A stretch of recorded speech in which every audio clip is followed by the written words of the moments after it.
modeled the way for you as a leader?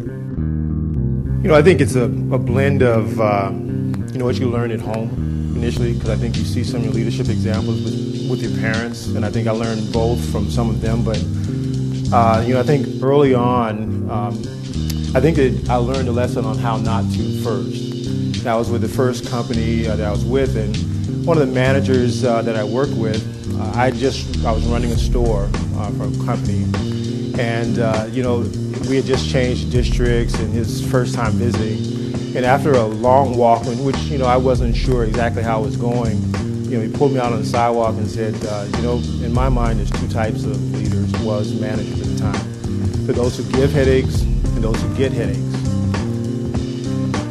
And I thought, you know, it's kind of a loss, and that was his words of wisdom. You know, walked off like he really taught me something deep.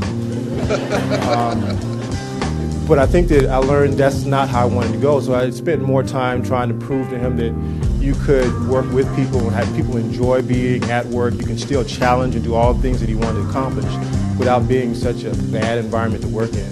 I think that's probably stuck with me more so of how I could do it. And I think it took a while for me to just convince him there's a different way. And after a while, seeing him change his mindset and having other people come and try and learn that, for me was a huge win. It's a blend of every experience that I've had growing up, you know, in my professional careers. You look at folks that are leaders that you respect and admire, and you pick up what traits you admire most about them. Like now I understand Condoleezza Rice works out every day starting at 5 o'clock a.m. That I am not a morning person. That seems impossible for me, but I do believe that working out, having a regimen, whether it's 5 days a week or 3 days a week, and I tried to do that, but she's so committed to that during this interview process.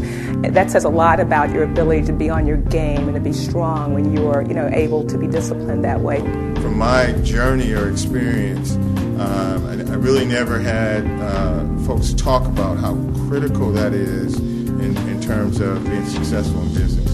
So I want to throw that out to the panelists to give me one critical skill that you need to have to get into the executive suite. I would say it's about knowing, what are your uncompromising values, right? I mean, so when you get to the C-suite, you're going to be hit with various challenges. I mean, if you look at HP in the news today, right, you've got serious breaches of privacy. So I think as an individual, when you continue to climb the ladder, knowing what you will and will not accept as part of your behavior. You'll go through, your company strategies may change, the people you work with will change, a lot of things, the pace is really fast. I think you've got to make sure before you get in there and get to that seat, make sure you know who you are first, and just don't change, because I think that I can think of some times in my career where maybe I changed because of some of those different factors around me.